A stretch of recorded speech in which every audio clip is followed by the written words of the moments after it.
Welcome everyone. It's so good to have you here tonight. We're going to travel back, far back, to a time of marble and myth, to the story of a young man whose name would echo through millennia, Alexander of Macedon. If this journey brings you calm, if it helps your thoughts grow quiet, it would mean so much if you showed your support by liking this video and subscribing to Sleepy Owl.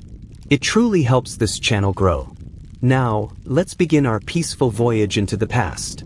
In the wild, northern reaches of the ancient Greek world, where mountain peaks scraped the underbelly of the clouds and oak forests held the whispers of old gods, a kingdom stood apart. This was Macedon, a land of hardened riders and plain-speaking folk, often looked down upon by the polished city-states to the south. Yet, in the year 356 before the Common Era, within the stone walls of Pella's royal palace, a child was born who would make the whole world look north with awe. Queen Olympias, a woman of fierce devotion and fiercer pride, gave birth to a son. They named him Alexander. From his first breath, a strange anticipation seemed to hang in the air. His father was King Philip II, a monarch of relentless drive and sharp intellect who had forged a divided, threatened realm into the most formidable military power in the Greek world. Philip was a visionary, looking past the endless squabbles between Athens, Sparta, and Thebes. He dreamed of a united Greece, its spears pointed east toward the immense, glittering empire of Persia, a realm that stretched from the sparkling Aegean Sea all the way to the mysterious mountains of India.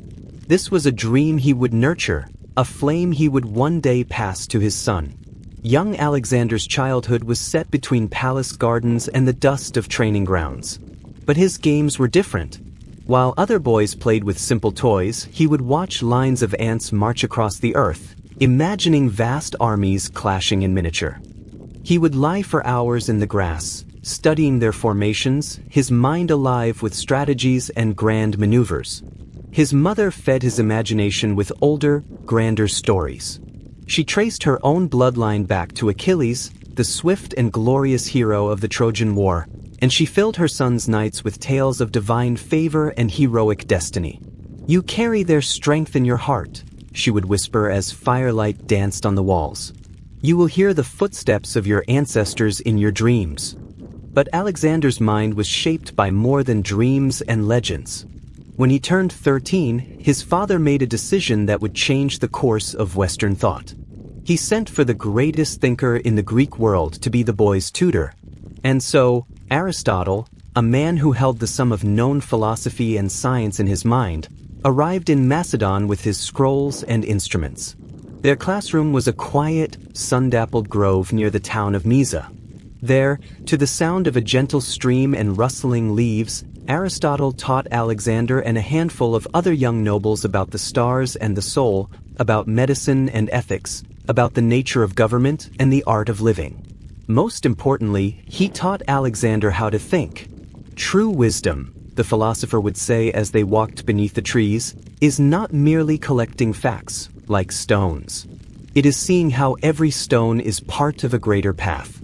It is understanding how the tides answer the moon, and how the character of a leader shapes the fate of nations.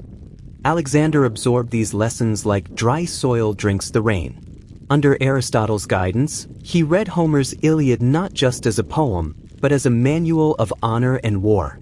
He studied the cities of Greece and the vast Persian Empire with a calculating eye. He learned that a kingdom is like a living body. It needs a strong heart, clear eyes to see danger, and steady hands. But above all, it needs a soul, a purpose to give meaning to every action. As the boy grew into a youth, his father's ambition continued to unfold across Greece. Philip's revolutionary infantry formation, the phalanx, a moving forest of 18-foot spears, proved unbeatable. City after city fell under Macedonian influence or control. The decisive moment came in 338 on the plain of Chaeronea.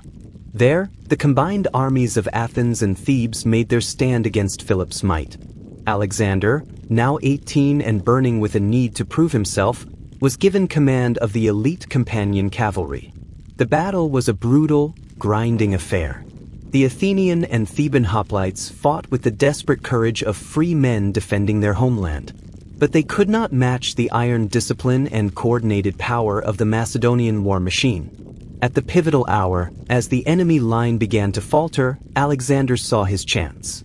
Leading his horsemen in a devastating charge, he shattered the Greek center. The day was won. Standing amid the settling dust, Philip embraced his son, pride shining in his eyes. "You have proven your worth today," the king said. "But remember this, my boy. Winning a battle is only the opening move. The true measure of a king is what he builds once the fighting stops." Philip was now the undisputed master of Greece. And with Greece united under his banner, he turned his full attention to the grand dream, the invasion of Persia. Plans were drawn, ships were built, alliances were solidified. It seemed the great march east was finally at hand. But fate, that weaver of unpredictable patterns, had a different thread to pull. At the celebration of his daughter's wedding in 336, in a moment of public triumph, Philip was struck down by an assassin's blade. The architect of the dream was gone, his life extinguished in a heartbeat. Chaos erupted. The palace was a storm of whispers and fear. Enemies, both within the kingdom and across Greece, saw their chance. They believed that with the strong king dead, his kingdom and his grand dream would crumble like a sandcastle before the tide. They had forgotten to account for the sun. In that breathless moment of crisis, standing over his father's body, something in Alexander shifted, solidified. He was no longer just Philip's heir, or Olympias's son, or Aristotle's student. The blood of Achilles, the lessons of philosophy, the unfulfilled ambition of a conqueror, they all fused together within him. He made a silent vow. The dream would not die here. The march would begin, not when it was safe, but when the world least expected it. Outside, the stars continued their ancient, indifferent journey across the sky. But if they could have seen into the heart of the young man in the palace, they might have glimpsed the first tremors of a storm that would soon sweep across continents. The gentle winds that once carried a child's laughter now carried the first, faint whisper of a legend being born. The world held its breath. In Athens, orators proclaimed the death of a tyrant and the rebirth of freedom. In Thebes, old warriors sharpened their spears and spoke of casting off the Macedonian yoke. From the northern mountains, tribal chieftains tested their blades, eyes fixed on the wealth of a seemingly leaderless kingdom. Everywhere, there were those who saw only a boy of 20, believing the throne of Macedon was now ripe for the taking. They did not know the steel that lay beneath the youth. Within the shadowed corridors of Pella, Alexander moved with a silence and speed that would become his trademark. While others whispered and plotted, he acted. He secured the loyalty of the army, the hardened men who had fought beside his father and seen the prince's own courage at Chaeronea. Potential rivals to the throne, those with ambition flickering in their eyes, found themselves quietly removed from the board. Some were given distant posts, others simply vanished into the night, their fates a mystery. "A king," Alexander remarked to his closest friend, Hephaestion, as they walked the now quiet gardens of his youth, "must sometimes cut away sickness, not from cruelty, but to save the body of the realm." With his immediate grip on power tightened, he turned his gaze outward. The Greek cities, sensing vulnerability, were in open revolt. Thebes had expelled its Macedonian garrison. In Athens, the great orator Demosthenes, who had spent a lifetime warning of Macedonian ambition, mocked Alexander as a mere child playing with a crown he could not hold. Alexander's response was a masterclass in statecraft.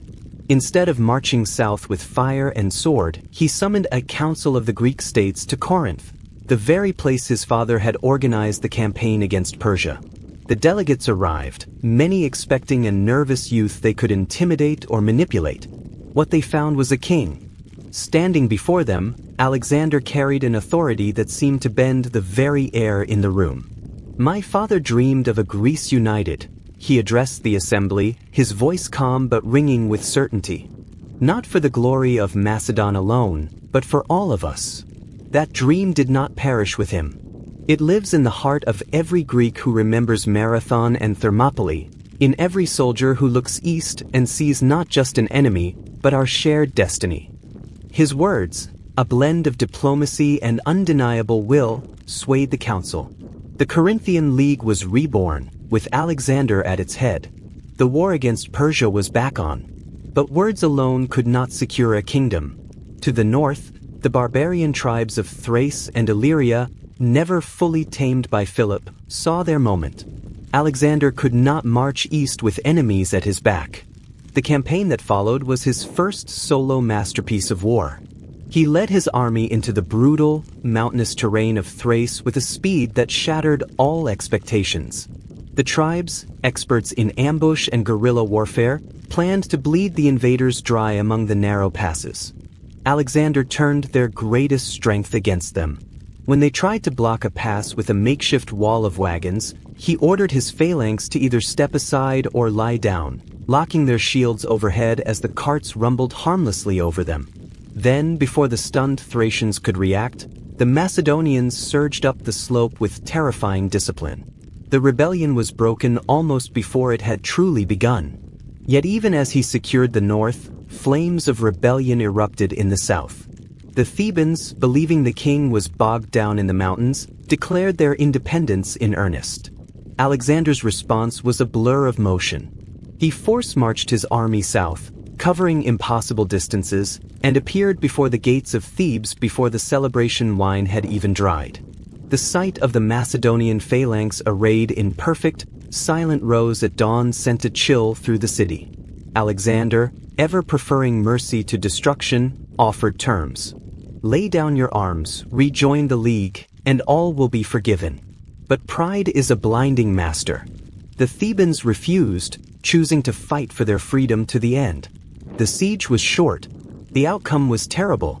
When the walls were breached, the pent-up rage of Alexander's soldiers, fueled by years of Theban resistance and the recent loss of their king, could not be contained. The city was stormed. When the dust settled, Thebes was no more. Its people were sold into slavery, its buildings razed to the ground. Only the temples and the house of the poet Pindar were spared, monuments to the gods and to beauty that even war could not justify destroying. The message echoed across Greece like a thunderclap. Alexander was young, but he was not weak.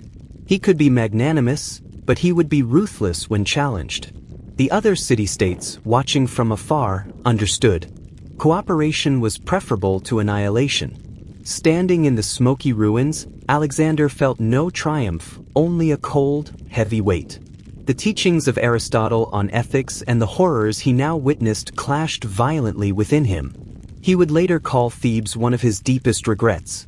Power, he confided to Hephaestion as they prepared to depart the wasteland, is a sword that sharpens with use. But with every sharpening, it grows more dangerous to the one who holds it.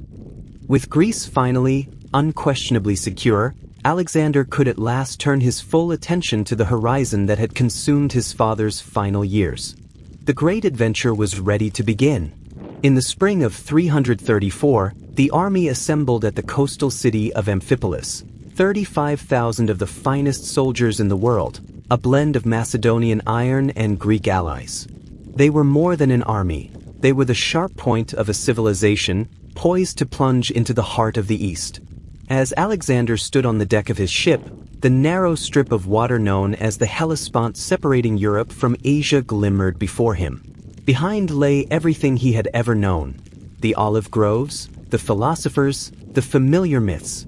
Ahead lay the unknown, a continent of ancient kingdoms, impossible wealth, and dangers beyond counting.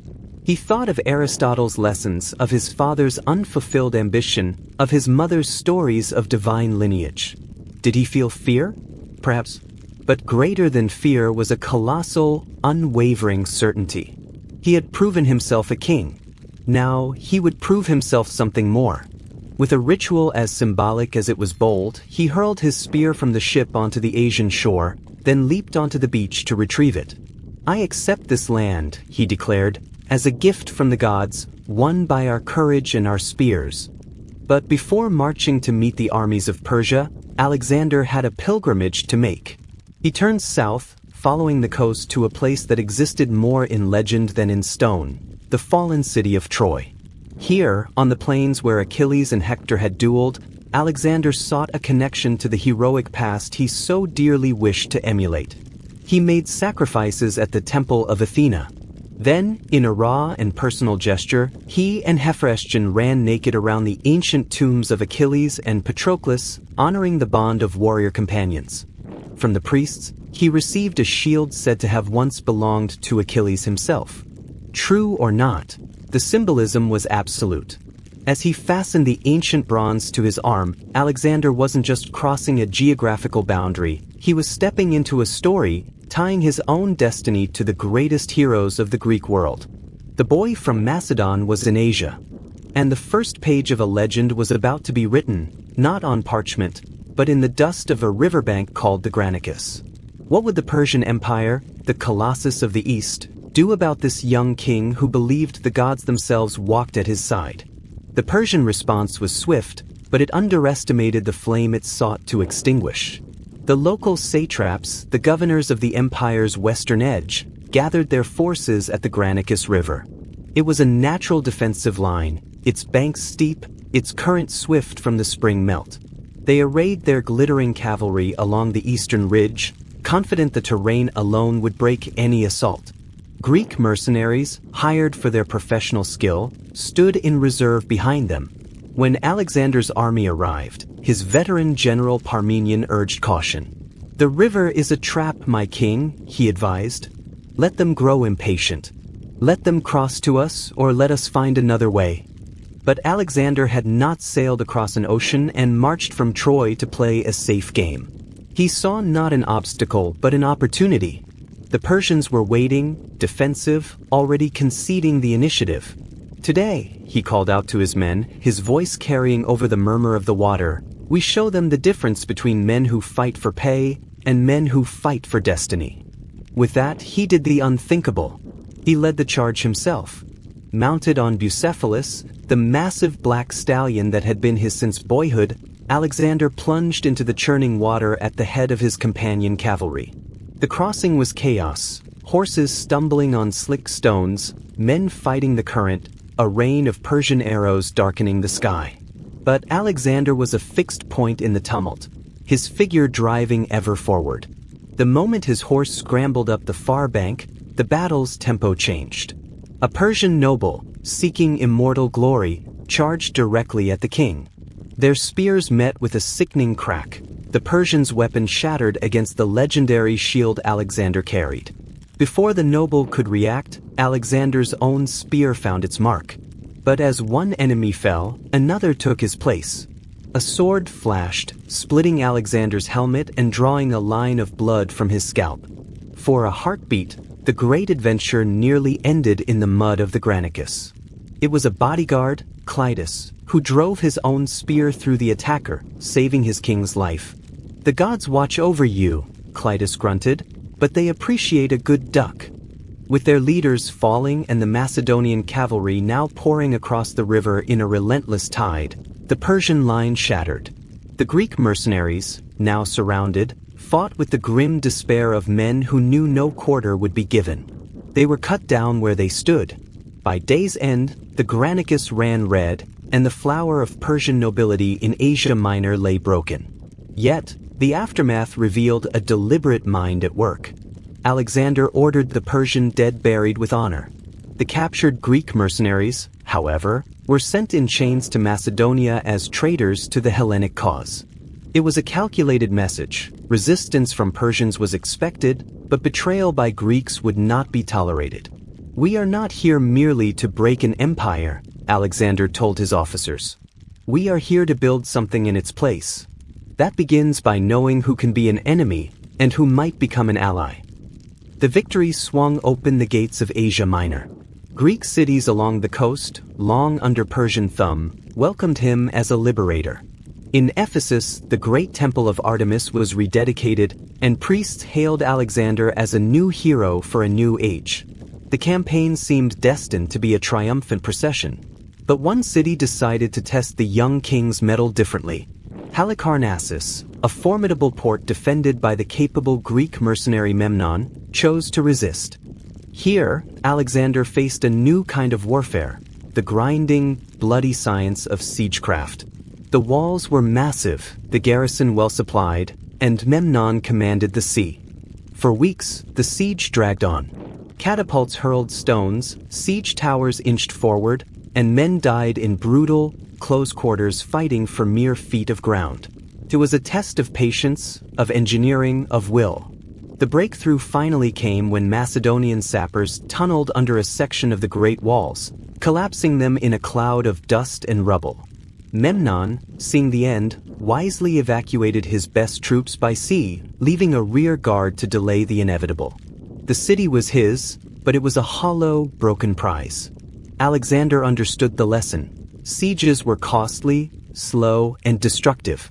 Better to win through speed, maneuver, and the shock of battle than to be pinned before walls. As winter approached, he made another unexpected decision. He split his forces, sending Parmenion and the slower infantry into winter quarters, while he himself took the cavalry and lighter troops on a campaign through the rugged mountains of Lycia and Pamphylia. This was more than a military exercise, it was a statement. He would not rest. He would not be bound by convention or season. The mountain tribes he encountered were fierce, independent peoples who had never truly bowed to any king, Persian or otherwise.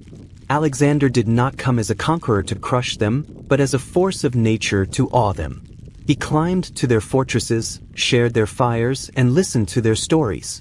When he fought them, it was with a respectful ferocity. When they submitted, it was with terms that honored their courage. One by one, the tribes pledged themselves to him, adding their warriors to his ranks. He was demonstrating that his appeal was not limited to Greeks. It was for anyone who valued strength, honor, and destiny. By the spring of 333, reunited and reinforced, Alexander marched deeper into the heart of the Persian realm.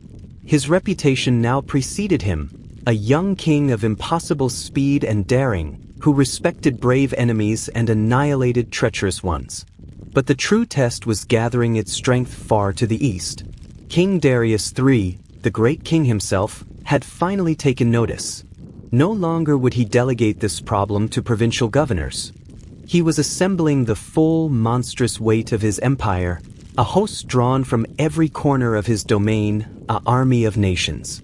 The two forces converged not on an open plain, but in a narrow coastal pass near the town of Issus. Darius, perhaps too eager, had maneuvered his colossal army into a position where its vast numbers became a liability, crammed between the sea and the mountains. Alexander, studying the glittering Persian host from a ridge, saw not fear, but opportunity. The very size of the enemy was its weakness. The night before the battle, Alexander walked among his men. These were the soldiers who had followed him from home, who had crossed rivers and scaled mountains on his word. "Tomorrow," he said to a group of grizzled phalanx veterans, "we face not a satrap, but the King of Kings. He brings the world against us. They fight because he commands it. We fight for each other, and for the future we will build together." At dawn, the Persian host unfurled like a magnificent, glittering tapestry. Darius sat at its heart in a chariot of gold and ivory, a figure of unimaginable splendor. The battle began with a thunderous cavalry charge against the Macedonian left, led by Parmenion. The line bent under the onslaught but held, anchored by the discipline of years. In the center, the Macedonian phalanx advanced, an irresistible, bristling wall of spear points. But Alexander's eyes were fixed on Darius. He saw a gap, a slight thinning in the Persian center around the royal chariot. With a cry that would become legendary, he led his companions in a wedge-shaped charge straight for the heart of the empire. The fighting around Darius was frantic, desperate. Persian nobles threw themselves at Alexander, knowing everything was at stake. But the Macedonian king, fighting with a calm, terrifying focus, cut his way through. His spear shattered. He drew his sword. Bucephalus carried him through the press. And then, for a moment, the two kings locked eyes across the chaos, the heir of Cyrus and the youth from the northern mountains. It was Darius who looked away first. As Alexander's charge pressed closer, the great king's nerve broke. He turned his chariot and fled, abandoning his army, his treasure, and his own family to the mercies of the conqueror. The Persian army, seeing its god-king vanish in a cloud of dust, dissolved into a panicked mob. The victory was total, but the true prize was found in the captured Persian camp: Darius's mother, his wife, and his children. How would the young victor treat the royal family of the enemy he had just humiliated? Would he show the cruelty of a tyrant, or the grace of a king who believed his own destiny was ordained by something higher? The answer would define his conquest more than any battle. In the captured royal pavilion, amidst the scattered silks and abandoned gold, Alexander faced a test no battle could prepare him for. The queen mother, Sisygambes, mistook the taller, more stately Hephaestion for the king and began to bow before him. When her error was pointed out, her face paled with dread, expecting brutal punishment for the insult. Alexander simply stepped forward and gently took her arm. "Do not be troubled, mother," he said softly, using the term of highest respect. "You were not mistaken, for he too is Alexander." This single act of profound grace, this refusal to humiliate a defeated and grieving family, echoed farther than any victory proclamation. Words spread like ripples on a pond. This conqueror was different. He possessed not just the strength to break an empire, but the magnanimity to perhaps rebuild it. He ensured the royal family was treated with every dignity, housed comfortably, and protected. Meanwhile, Darius's shattered treasury fell into his hands, wealth beyond imagining, enough to finance 1,000 campaigns. The strategic path now seemed clear: a direct march into the Mesopotamian heartland to seize Babylon and Susa, to end the war in one glorious thrust. But Alexander, the student of strategy, knew better. The Persian fleet still dominated the eastern Mediterranean. The great coastal cities of Phoenicia, like mighty Tyre, remained unconquered, posing a lethal threat to his supply lines. He would not make the mistake of advancing with enemies at his back. The road to Babylon would first detour south, down the Phoenician coast. Most cities submitted, eager to avoid the fate of the Granicus or Issus. But Tyre, ancient and proud, built on an island half a mile from shore, laughed at his demands. Its merchants, safe behind walls that had resisted the great Nebuchadnezzar for 13 years, sent back a mocking reply. Let the upstart Macedonian king wear out his army against the sea itself. Alexander's response was as audacious as it was simple. If the sea protected Tyre, he would defeat the sea. He ordered the construction of a causeway, a giant mole of stone, earth, and timber, to bridge the gap between mainland and island. It was a declaration of will against nature, a project that seemed to border on madness. The Tyrians fought the very idea with terrifying ingenuity. They fired burning arrows at the workers. They sent out ships filled with combustibles to set the growing mole ablaze. They used cranes to dump boulders and hot sand on the builders. For 7 grueling months, the work continued in a hellish cycle of construction and destruction, a brutal war of engineers and endurance. The Tyrians, growing desperate, committed atrocities, torturing captured Macedonians on the walls for all to see. Alexander, his anger cold and focused, swore the city would receive no mercy. Finally, the mole reached the island walls. Massive siege towers, floating on rafts, were brought forward. The final assault was a storm of vengeance. When the walls were breached, the Macedonians poured into the city with a fury born of months of frustration. The sack of Tyre was thorough and terrible. Thousands perished. Tens of thousands were sold into slavery. The city that had defied the world was a smoldering ruin, a stark lesson written in ash and blood. With the Phoenician coast secured and the Persian naval threat broken, Alexander turned his gaze to the south, to the oldest kingdom on earth, Egypt. Weary of Persian rule, the land of the Nile saw in him not a conqueror, but the liberator of ancient prophecy. The Persian satrap, his forces gone, surrendered Memphis without a fight. Alexander entered Egypt not as a destroyer, but as a successor. At Memphis, he performed the sacred rituals, was crowned with the skent, the double crown of Upper and Lower Egypt, and became pharaoh, a living god in the eyes of his new subjects. He made sacrifices to the Apis bull, honoring traditions far older than his own. But he was not content with mere ceremony. A deep, restless curiosity drove him. Leaving the administration to trusted deputies, he embarked on a perilous journey west, into the vast emptiness of the Libyan desert. His destination was the remote oasis of Siwa, home to the legendary oracle of Ammon, a god the Greeks equated with Zeus. Why would a king at the height of his power risk the trackless, waterless sands for a priest's pronouncement? Perhaps he sought validation. Perhaps the scale of his own success whispered questions even he could not answer. Was his fortune merely mortal skill? Or was there a divine hand at work?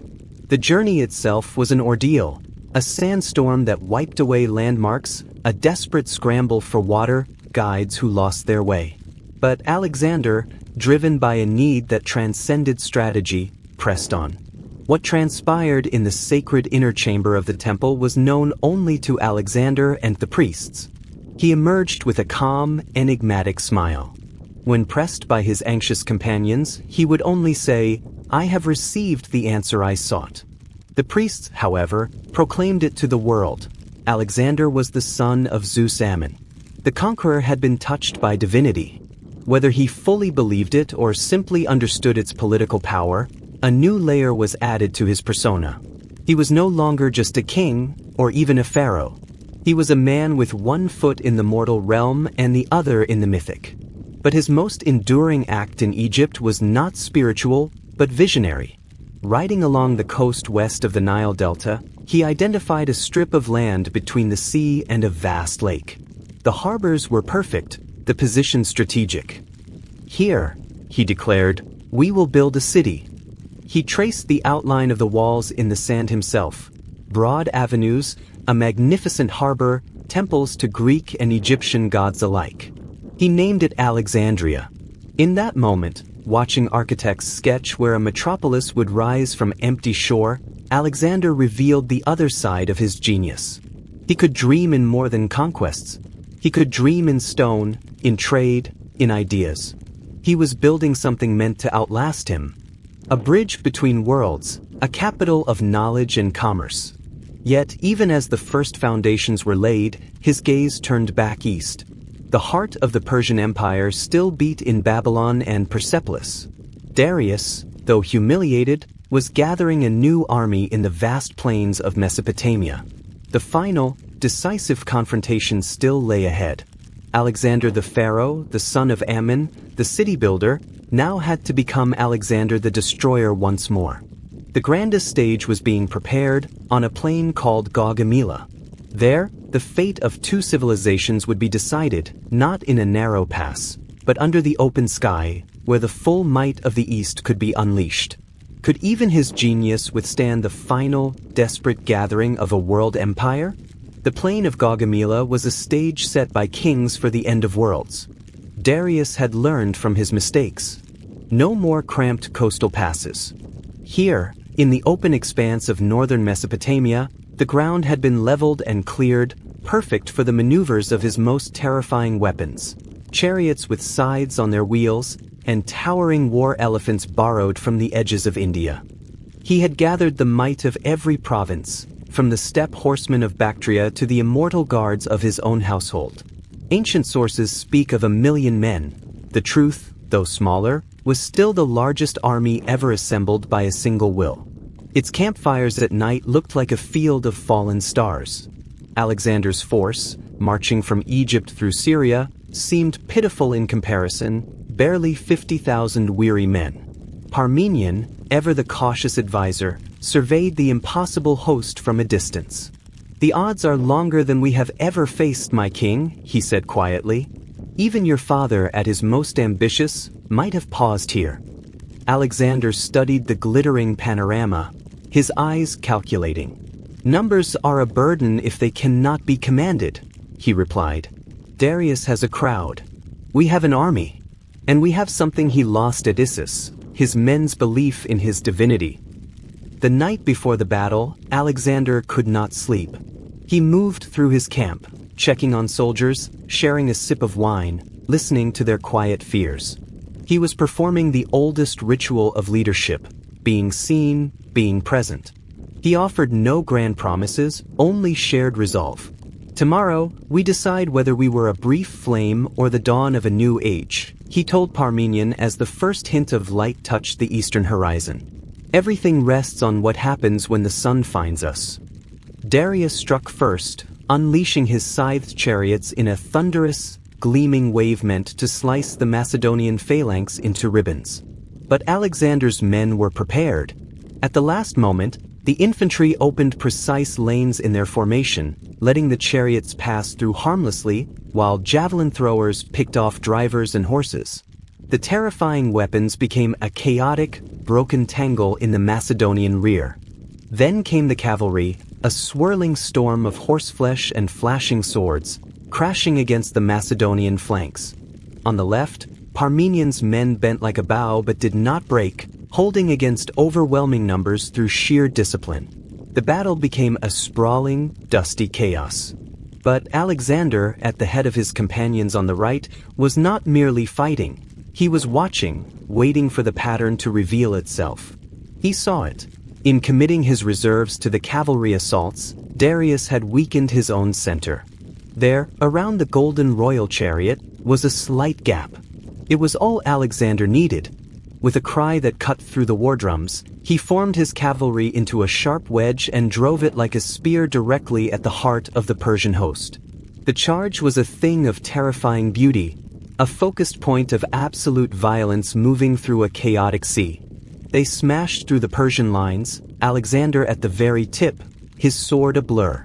The royal bodyguards died where they stood, selling their lives dearly to protect their king. Once more, Alexander and Darius found themselves within sight of each other across a churning mass of men and horses. Once more, the weight of history hung between them. And once more, Darius's courage failed.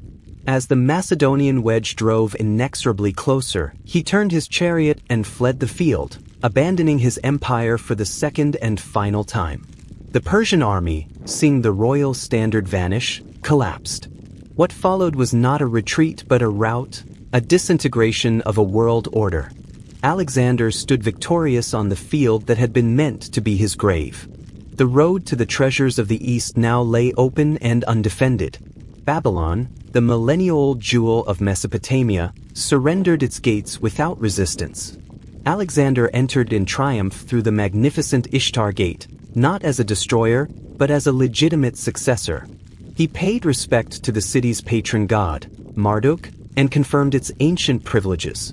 The people, long taxed heavily by a distant Persian master, welcomed him.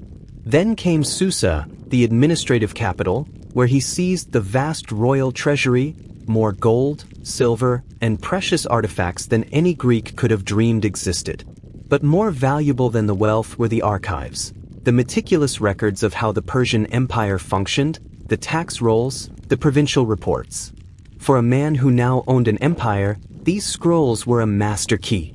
Finally, he marched to Persepolis, the ceremonial heart of the Achaemenid Empire. This was no mere city, it was a monument in stone, a place where subject kings had come to kneel. Its towering Apollona palace and vast treasuries represented 2 centuries of Persian supremacy and, to Greek eyes, 2 centuries of humiliation from the invasions of Darius I and Xerxes. What happened at Persepolis has been debated for millennia. After securing its incalculable riches, during a night of feasting and celebration, a fire began. Was it a deliberate, symbolic act of revenge, ordered by Alexander to finally extinguish Persian prestige? Was it the reckless act of a drunken courtesan, as some stories claim? Or was it an accident born of chaos? The flames consumed the great palace. The wooden ceilings of cedar and teak roared like demons, and the magnificent stone columns stood as blackened skeletons against an orange sky. When the fire died, the spiritual center of the Persian Empire was a hollow, smoking shell. Alexander would later express regret for the destruction, but the symbolism was indelible. The burning of Persepolis was the funeral pyre of the old world. The empire of Cyrus the Great was gone. Alexander was now the great king, the Shahanshah. He had achieved the impossible in just 4 years. But what do you do when you reach the summit of your dreams? For Alexander, the answer was to look for another, higher mountain. The conquest was complete, yet a restless emptiness took hold. The administration of this colossal realm was a tedious, complex puzzle of appointments and decrees. The simple, clear objective of defeating Darius was gone, replaced by the murky challenge of ruling. He began to adopt Persian customs, wearing elements of the royal diadem and robe, experimenting with the court ritual of proskynesis, the act of bowing or prostrating before the king. To him, it was a practical way to govern Persian subjects who expected it. To his Macedonian veterans, it was blasphemous theater, a betrayal of the rough, egalitarian brotherhood of the camp. The tension simmered, a crack in the foundation of his achievement. He had unified Greece and conquered Persia, but could he unify the conquerors and the conquered? Could the boy from Pella become the true king of the world, a fusion of West and East? Or would the very men who had carried him to glory become the obstacle to his grandest vision? The wars of conquest were over. The war for Alexander's soul, and for the soul of his empire, was just beginning. With the Persian heartland subdued, Alexander's gaze turned to the horizon, not west toward home, but east, into the wild, rebellious provinces where Darius had fled. The former great king was now a fugitive in his own crumbling empire, a ghost haunting the dusty roads of the eastern satrapies. But even ghosts could inspire rebellion. The pursuit was relentless, a chase across the burning salt flats and into the razor-edged mountains of what is now Afghanistan. Darius's own men, seeing the tide had irrevocably turned, made a brutal calculation. In a bleak desert outpost, his most trusted generals, led by the satrap Bessus, murdered their king, leaving his body in a wagon for Alexander to find. They believed killing the symbol of resistance would appease the conqueror and allow them to keep their eastern domains. Alexander arrived to find the last Achaemenid monarch lying in state, betrayed and abandoned. The sight stirred a complex sorrow. This was not how the epic should have ended, not with a dagger in the dark, but with the king's surrender. He ordered Darius buried with full royal honors in the tombs of Persepolis. The gesture was more than respect for a foe, it was a statement of legitimate succession. He was now the avenger of the very king he had overthrown, and the rightful ruler of all Persian lands. But Bessus had miscalculated. Alexander saw the regicide not as an offering, but as a supreme crime. He declared Bessus a usurper and turned his army toward the most formidable terrain on earth, the Hindu Kush. This was no longer a war against a centralized empire, but a grueling counterinsurgency against fiercely independent tribes in a land of impossible geography. The campaign tested the army in ways the set-piece battles never had. They climbed passes so high the air grew thin and men gasped like fish on a riverbank. They fought guerrilla bands that melted into cliffsides. They besieged fortresses built on sheer rock spires, places defenders boasted only birds could reach. At the so-called Sogdian Rock, a chieftain mocked Alexander from his eyrie. "Do you have soldiers with wings, Macedonian?" Alexander's answer was to call for volunteers to scale the cliff face under cover of darkness. A handful of men, using ropes and iron pegs, performed a climb that seemed superhuman. At dawn, when the defenders saw Macedonian banners waving from the peaks above their fortress, their will broke completely. The impossible, once again, had been made routine. Among the captives was the chieftain's daughter, Roxana, renowned for her striking beauty and regal bearing. Alexander saw in her more than a prize of war.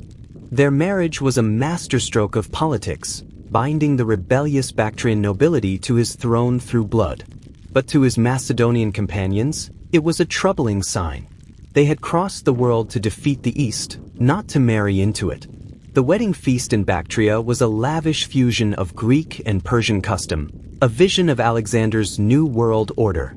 Yet, around the fire, his oldest friends exchanged silent, uneasy glances. The tension between Alexander's unifying vision and his army's deep-seated identity finally erupted in a place called Opis. When Alexander announced plans to integrate 30,000 young Persian nobles, trained in Macedonian tactics, into the heart of his army, the veterans mutinied. This was the final straw. They had endured deserts and mountains for him, but they would not watch their unique brotherhood, their shared Macedonian glory, be dissolved. The confrontation was volcanic. The soldiers shouted that he should dismiss them all and go fight alongside his new Persian fathers. Alexander, in a cold fury, descended from the platform and personally identified the ringleaders for immediate execution. Then he retreated to his chambers for 2 days, shutting out the entire Macedonian contingent while favoring Persian officers. It was a devastating silence. Finally, he emerged and delivered a speech that laid bare the wound. He listed every privilege and treasure he had bestowed upon them. "You wish to leave?" he concluded, his voice stripped of its usual fire, leaving only a bleak fatigue. "Then go. Return to Macedonia. Tell them you abandoned your king in the midst of his enemies. I do not need you. I have these men." He gestured to the Persians beside him. The psychological blow was crushing. The army broke. They begged for forgiveness, pleading to be taken back. A fragile reconciliation was staged with a grand banquet where Greeks, Macedonians, and Persians shared wine. But the crack had been revealed. The trust was no longer pure. Amid this brewing cultural storm, a personal tragedy struck that would fracture Alexander's spirit irreparably. In the city of Ecbatana, his closest companion since childhood, his other self, Hephaestion, fell ill with a fever. 4 days, Alexander became not a king, but a desperate friend, refusing to leave his bedside, ignoring all affairs of state. But even a conqueror's will could not command life. Hephaestion died. The loss was catastrophic. Alexander's grief was monstrous, all-consuming. He cut his hair in mourning, ordered the manes and tails of the army's horses shorn, and crucified the physician who had failed. He commissioned a funeral of staggering extravagance, a pyre that cost 10,000 talents. But no monument could fill the void. Hephaestion had been his anchor to the young man he once was, the boy in the gardens of Pella, the student in Aristotle's grove. With him gone, Alexander seemed utterly alone at the peak of a world he had made, untethered from his own past. It was from this place of profound sorrow and isolation that he looked again to the only remedy he had ever known: motion, conquest, the next horizon. He turned his army toward the ultimate unknown, a land of pure legend that even the Persians only loosely ruled: India. Beyond the Hindu Kush lay kingdoms of mythic wealth, where men fought on elephants and philosophers spoke of endless cycles of life. For his weary soldiers, it was a bridge too far. For Alexander, it was the only direction left. Could even his legendary will push heartsick men beyond the very edge of the known world? The answer awaited at a rain-swollen river called the Hydaspes. The descent from the mountains into the Punjab was like stepping into a different creation. The air grew thick and heavy, smelling of wet earth and strange blossoms. Before them stretched an impossible lushness, a tapestry of green cut by great, muddy rivers wider than any they had seen. This was India, a place that had lived in Greek imagination as a land of monsters and miracles, now a tangible, breathing reality. Their first contact was peaceful. Amhai, the ruler of Taxila, welcomed them not as invaders but as powerful allies against his own rivals. His gifts were a spectacle meant to awe: elephants with tusks banded in gold, tigers in cages, sacks of spices that made the air taste different. But Alexander's attention was fixed on the war elephants. These were not just animals. They were mobile fortresses, towers of muscle and rage that could shatter the most disciplined phalanx. His men stared at them with a superstitious dread. Beyond Taxila lay the kingdom of Porus, a giant of a man whose pride was as vast as his territory. When Alexander's messengers demanded his submission, Porus sent back a reply that resonated with the dignity of a true king. "Tell your master he will find me on the banks of the Hydaspes River, ready to receive him as a king receives a guest, with my army arrayed in his honor." The Hydaspes was a torrent, swollen by the approaching monsoon rains. On the far bank, Porus's force was arrayed in a magnificent, terrifying line. 100 elephants spaced like living castles at regular intervals, with masses of infantry and chariots between them. The river itself was the first enemy. Alexander knew a direct assault across that churning water would be suicidal. What followed was a masterpiece of psychological and tactical deception. 4 nights on end, Alexander kept his cavalry visible, riding up and down the bank with great noise and torchlight, conditioning Porus to expect the attack anywhere, and therefore nowhere. Meanwhile, he secretly scouted the river for a crossing point miles upstream. Finally, on a night lashed by a torrential storm, the rain so thick it masked sound and sight, Alexander led a large contingent on a hazardous crossing far upriver. The operation was a nightmare of slipping in mud, guiding terrified horses through chest-deep water, and the constant fear of being swept away. But by dawn, soaked and exhausted, they had reached the eastern bank.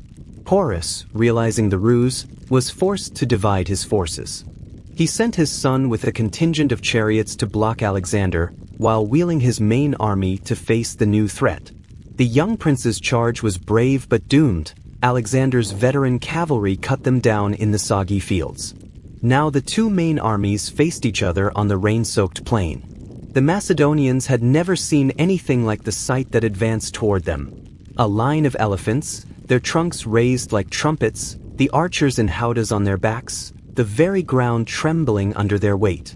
The phalanx held, but when the beasts crashed into their ranks, the terror was visceral. Men were trampled. The orderly rows of spears were broken by the living battering rams. Alexander, watching the chaos, adapted. He ordered his infantry to harass the elephants, not fight them head-on. They hurled javelins at their eyes and legs, hacked at their trunks. Wounded and enraged, the elephants became uncontrollable, turning to stampede through their own lines, causing more havoc than they had in the enemy's. Into this confusion, Alexander led his companion cavalry in a sweeping flank attack, punching through the Indian cavalry and driving toward Porus himself. The Indian king fought like a titan from the back of his largest elephant, hurling javelins until his quiver was empty, his body gleaming with sweat and rain. Even when wounded, he refused to yield. His elephant, maddened with pain, began to retreat from the battle. Only when he was faint from blood loss did he allow himself to be led from the field. When the wounded Porus was brought before him, Alexander was struck by the king's undiminished majesty. "How would you wish to be treated?" Alexander asked. "As a king should," Porus replied, his gaze steady. The answer pleased Alexander immensely. Here was a worthy adversary, a ruler in the mold he understood. "For my part," Alexander said, "you shall be treated as a king. For your kingdom, you shall rule it as my satrap, and I will even add lands to it." It was his favorite kind of victory, one that turned a formidable enemy into a loyal ally, proving his greatness through mercy as much as through might. But the victory at the Hydaspes was a tipping point. The monsoon seasons that followed were a relentless, drowning hell. The constant rain rotted leather, rusted iron, and bred diseases unknown to Greek medicine. Men died from fevers and dysentery in greater numbers than had fallen to Porus's spears. The army was a miserable, waterlogged column of ghosts, marching ever eastward into a green infinity. Finally, at the banks of the Hyphasis River, the army's spirit broke. Rumors spread of kingdoms ahead that fielded thousands of war elephants. The men looked at the endless, dripping jungle and then at their hands, calloused and worn from 8 years and 11,000 miles of constant marching. They had seen the world's end. They wanted to see home. The officers came to Alexander with their plea, no more. For 3 days, the king sulked in his tent, hoping their resolve would crack. When it did not, he emerged. He built 12 altars to the Olympian gods, markers of the farthest reach of his journey, and then addressed his army. His speech was not one of anger, but of somber resignation touched with grandeur. "You have given me everything," he told the silent ranks. "You have made the impossible mundane. You have carried my dreams on your shoulders until your own strength failed. If you wish to see your homes again, to feel the sun of Macedonia on your faces once more, I will not stand in your way. We will turn back, and the world will remember that we came this far." The decision to retreat from the Hyphasis was one of the most significant of his life. For the first time, his will had met an immovable object, the collective longing of the hearts that had carried him to glory. The dream of reaching the Eastern Ocean was over. But the journey back would forge a new kind of nightmare. Choosing a southern route, Alexander decided to sail down the rivers of the Punjab to the Indian Ocean. It began as a floating triumph, with the fleet and army moving in parallel. Then they entered the lands of the fierce Mali tribes. During the siege of a Mali town, Alexander's battle lust and grief seemed to merge into a reckless fury. When his soldiers hesitated to scale a wall, he grabbed a ladder and went up himself, followed only by a handful of bodyguards. In the confined fighting on the ramparts, he leaped down inside the enemy's citadel, alone. A Mali archer, from close range, fired an arrow that pierced Alexander's lung, burying itself deep in his chest. He collapsed, fighting for breath. His guards, in a frenzy of despair, finally broke through the gates to reach him. They formed a shield wall around his fallen body, fighting in a circle of desperation as physicians struggled to stem the bleeding on the battlefield itself. The rumor shot through the army like lightning. The king was dead. For days, he hovered on the edge of life, the arrowhead lodged perilously close to his spine. His survival seemed yet another miracle. When he was finally strong enough to be carried to the riverbank, the army's relief was a palpable, weeping thing. They had almost lost the sun around which their entire world revolved. But the wound marked him, body and soul. The invincible young god was gone, replaced by a mortal man who carried a piece of death within him, a constant, painful reminder of his own limits. And ahead lay the most lethal challenge of all, the Gedrosian Desert.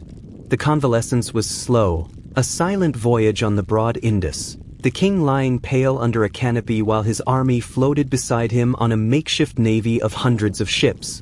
The near-mortal wound had changed the atmosphere. A superstitious dread hung over the men. If their god-touched king could fall to a simple arrow, what did that mean for them? The easy confidence of the early campaigns was gone, replaced by a grim determination to simply get home alive. At the marshy delta where the Indus met the Arabian Sea, Alexander made his plan for the return. It was a tripartite division of a weary empire. Craterus, one of his steadiest generals, would take the veterans, the injured, and the elephants on the longer, established northern route through friendly lands. Nearchus, his capable admiral, would take the fleet and brave the uncharted coastline, mapping the sea route back to the Persian Gulf. And Alexander himself? He chose the most brutal path imaginable, to lead a force through the Gedrosian Desert, a waterless oven of stone and sand that even the Persian kings had avoided. Some say it was to outdo the mythical journeys of his ancestor, Heracles. Others believe it was a logistical calculation to support Nearchus's fleet by establishing coastal supply depots. But perhaps, for the man who had just cheated death, it was the ultimate test. A final, purifying ordeal to scrape away the vulnerability he now felt, to prove his will could conquer not just armies, but the earth itself. The desert was a kingdom of absence. The sun was a hammer on an anvil of sky. Water was a ghost, a rumor whispered by dried-up riverbeds.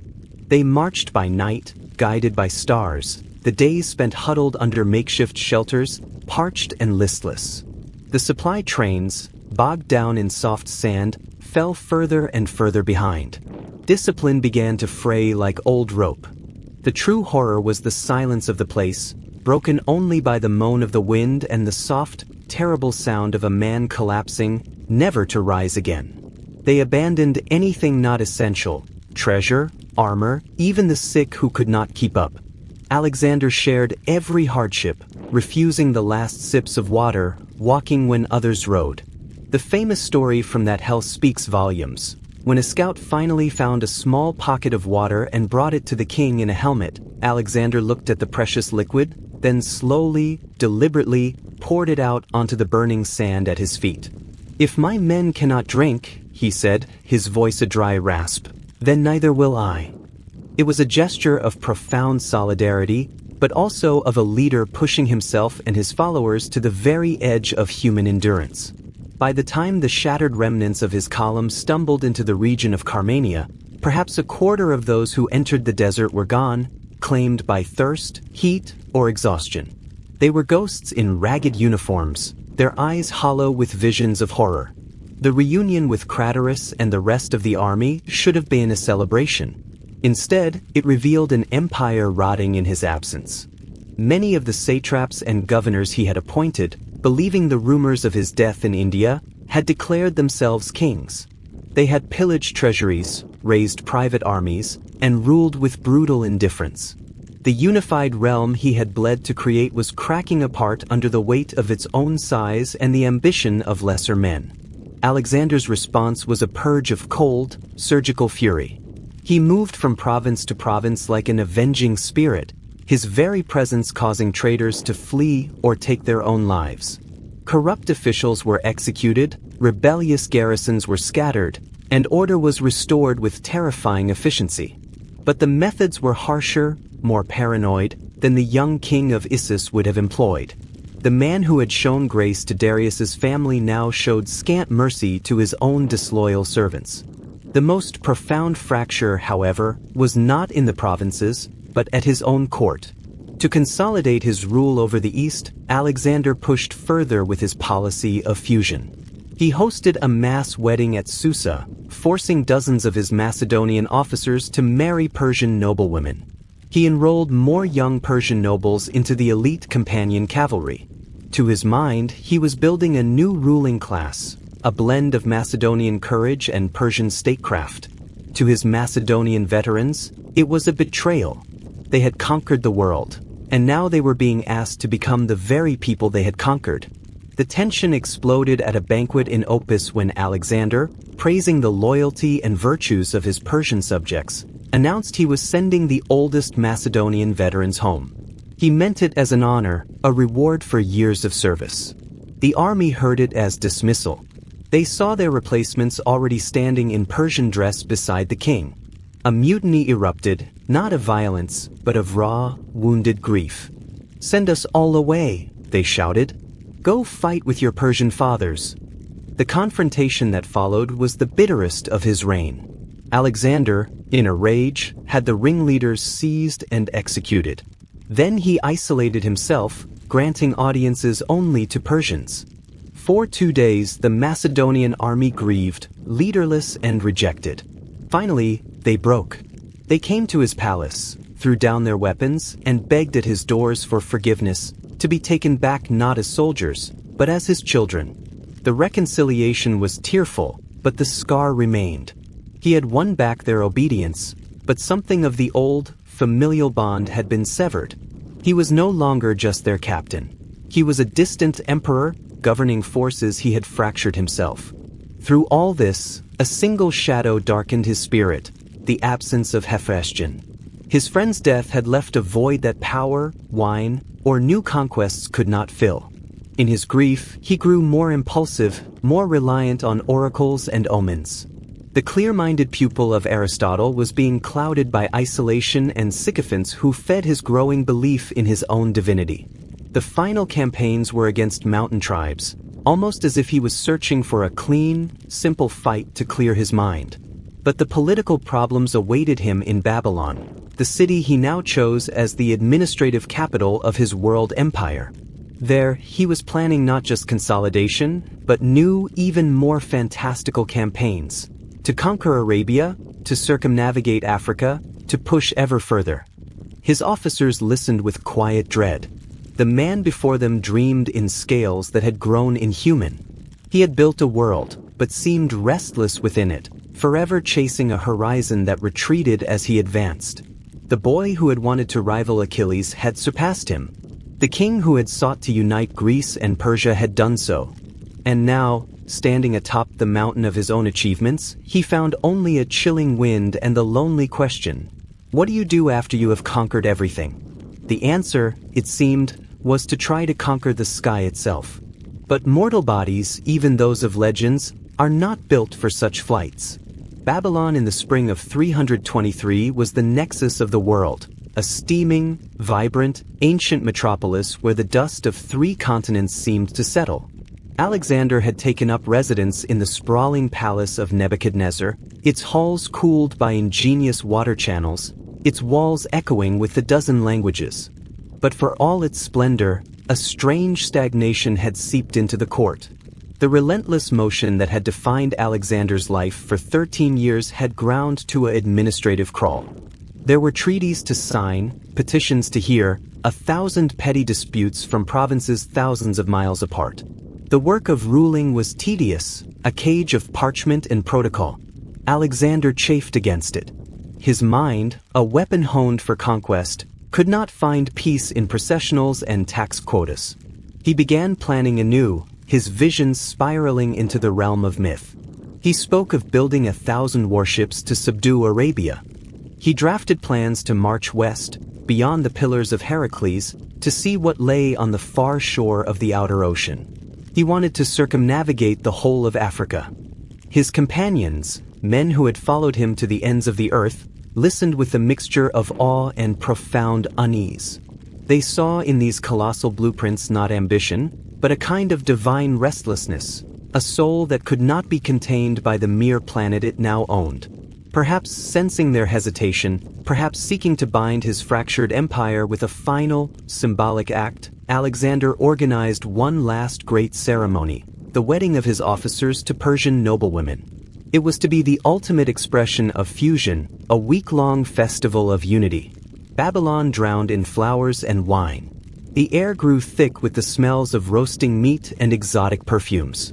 Performers from every corner of the empire danced and sang in a dizzying cacophony of cultures. But beneath the forced merriment, the old tension simmered. Macedonian veterans, their faces lined from the Gedrosian sun, drank in sullen silence, watching their commanders in foreign silks. The Persian nobles, for their part, performed their roles with polished grace, but their eyes remained watchful, calculating. The grand experiment felt like a pageant, a beautiful performance that everyone knew was masking a fundamental rift. It was during these relentless festivities that Alexander first complained of a weariness no sleep could cure. A fever took hold, mild at first.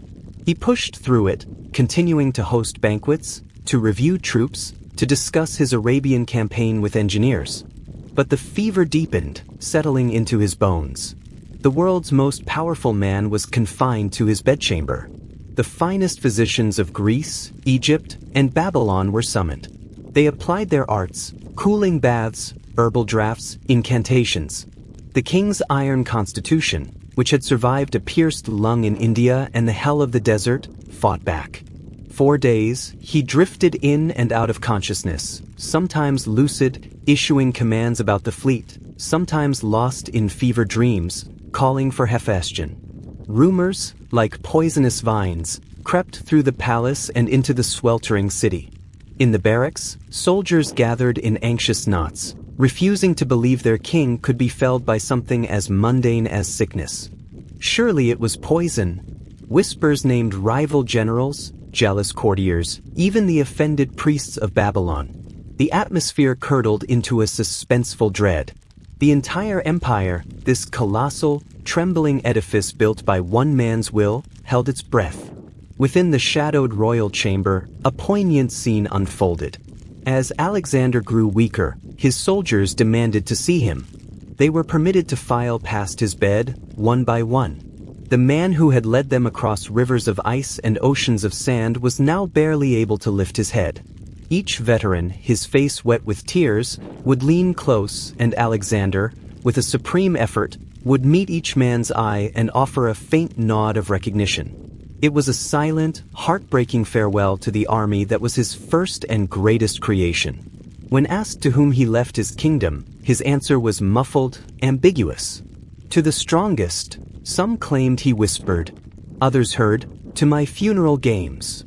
The most fitting answer, perhaps, was the one he gave as he handed his signet ring to his senior general Perdiccas. A simple, final trust, and a burden no single man could hope to bear. On the 10th of June, in the late afternoon, the breathing in the chamber grew shallow, then still. Alexander the Great, king of Macedon, hegemon of Greece, pharaoh of Egypt, lord of Asia, was gone. He was 32 years old. The silence that followed was deeper than any battlefields. Then, from the palace, a wail went up that was soon echoed through the streets of Babylon. a raw, disbelieving sound of a world suddenly orphaned. The sun around which planets had revolved had been extinguished. What followed was chaos, immediate and predictable. The generals who had wept at his bedside now looked at each other with new eyes, measuring, cautious, ambitious. The first council of war after his death was not about mourning, but about succession. His Persian wife, Roxana, was pregnant. Would it be a boy? His half-brother, Aristides, was simple-minded. Who would serve as regent? The grand vision of a unified world died with the dreamer. Within weeks, the empire began to tear along the seams Alexander had tried so hard to stitch together. The Macedonians wanted a Macedonian king. The Persians sought to reclaim their dignity. The Greek city-states saw their chance for freedom. The wars of the Decii, the successors, had begun, and they would be fought with a bitterness that would make the battles against Darius seem like gentlemanly contests. Ptolemy, cunning and strategic, secured Egypt, hijacking Alexander's funeral procession and taking his body to be entombed in Alexandria, the city that bore his name. There, he would found a dynasty that lasted centuries. Seleucus carved out a massive kingdom stretching from Syria to the borders of India. Antigonus fought for control of Asia Minor and Macedon itself. The world Alexander had made was shattered, divided like a pie among hungry, squabbling heirs. Yet, in the midst of the political collapse, something astonishing happened. The cultural seeds Alexander had sown did not die. They germinated in the fractured earth. This was the Hellenistic Age, a period where Greek language, art, and thought spread across the East, mingling with local traditions to create something entirely new. In Alexandria, Ptolemy built the great library and the museum, turning the city into a beacon of knowledge that would guide humanity for 1,000 years. Greek-style cities dotted the landscapes of Afghanistan and Pakistan. Buddhas in Gandhara were sculpted with the serene faces of Apollo. Alexander had failed to create a lasting political empire, but he succeeded beyond any measure in creating a cultural one. He had shrunk the world, connecting East and West in ways that could never be undone. The boy from a marginal kingdom had rewritten the map of human civilization. But what of the man himself? The legend grew instantly, outpacing history. He became Alexander the god, the descendant of Zeus. He became Alexander the philosopher king, seeking wisdom at the ends of the earth. He became Iskander in Persian poetry, a tragic, heroic figure. His life became a mirror in which every culture saw its own ideals and ambitions reflected. He was all of these things and none of them. He was, ultimately, a human being of monstrous talent and bottomless yearning, who achieved everything he ever wanted and discovered that everything was not enough. He pushed the boundaries of the known world until he stood at their edge, and then found only the endless, echoing question of what lay beyond. His story is not just one of conquest, but of the eternal, restless human spirit. A spirit that builds, destroys, dreams, and forever seeks a horizon it can never quite reach. And in that seeking, he changed everything. In the stillness that follows a great storm, we can finally see the shape of the landscape it left behind.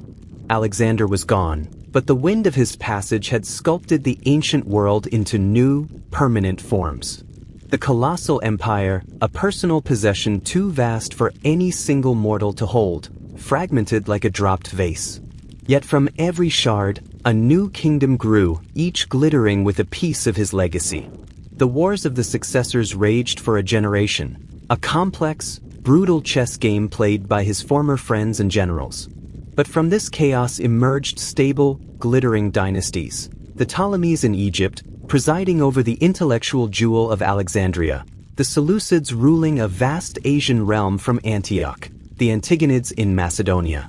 They were Greek-speaking kings ruling eastern lands, the living, breathing reality of Alexander's fusion, even if they ruled it in pieces. And what of the fusion he dreamed of? It did not happen in the palace courtyards with forced marriages, but in the quieter spaces between people. It happened in the bustling agora of Seleucia, where a Greek merchant haggled with a Babylonian trader over Syrian silk. It happened in the scriptorium of the Great Library, where an Egyptian priest helped a Greek scholar translate hieroglyphs.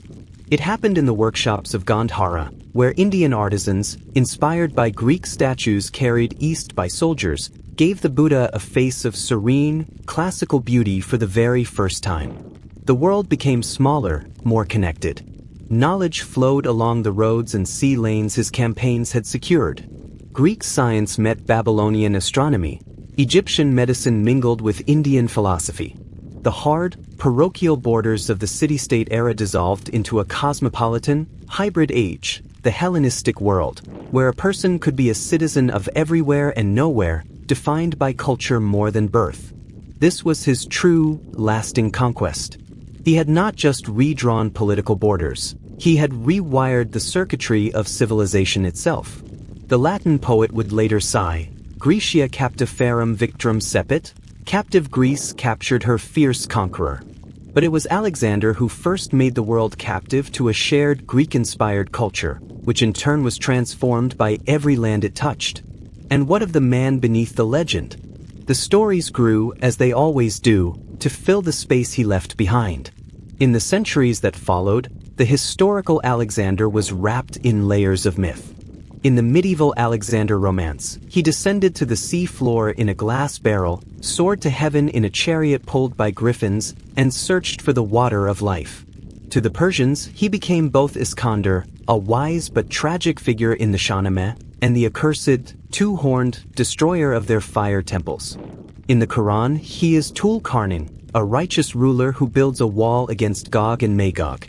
In medieval Europe, he was the model of chivalric kingship. In the Scottish Highlands, an ancestor claimed by clans. He became a universal symbol, a blank page on which every culture could write its own story about ambition, destiny, and the limits of mortal power. We remember him not for the taxes he levied or the bureaucratic edicts he signed, but for the sheer, blinding scale of his dream.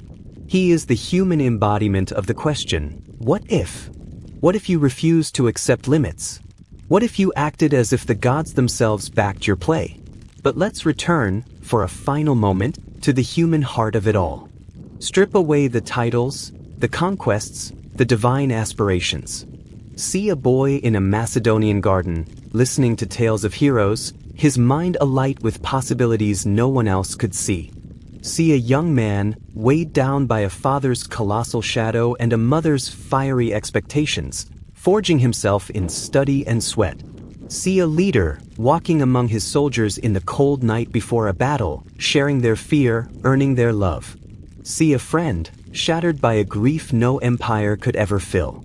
See a lonely king, in a too large palace in Babylon, dreaming of oceans he would never sail, forever chasing a horizon that retreated before him. His tragedy was not his early death, but perhaps the realization that comes with achieving a dream too completely. Once you have stood on the peak, there is only one direction to go, and the air is very, very thin. He conquered the world, but in the end, he could not conquer the emptiness that comes after the last victory is won. Yet, in that striving, in that magnificent, flawed, relentless reaching, he showed us the very height of human potential. He proved that will, courage, and vision can reshape the very geography of fate. He demonstrated that history is not something that simply happens to us, but something that can be seized, challenged, and bent to an individual's unimaginable will. So as we leave his story here, in the quiet after the legend, let's not just remember the battles and the borders. Let's remember the spirit that dares to look at a river like the Granicus and see a doorway, not a barrier. That looks at a desert and sees a challenge to be mastered. That looks at the diversity of humankind and dreams, however imperfectly, of unity. His empire is long dust, but the echo of his question, what is possible, still reverberates through time, inviting each of us to consider our own horizons. Thank you for journeying through this epic with me, from the olive groves of Pella to the burning plains of India. If this story has brought you peace, a moment of wonder, or a gentle path to rest, then it has served its purpose. I am so grateful you chose to spend this time at the Sleepy Owl channel. If these peaceful journeys through history help you find calm, please please consider supporting this sanctuary by liking the video and subscribing. It truly makes all the difference, allowing me to continue crafting these tales just for you. Where should we travel next together? Share your thoughts in the comments below. For now, let the echoes of ancient lands and legendary lives lull you into a deep, restful sleep. Good night.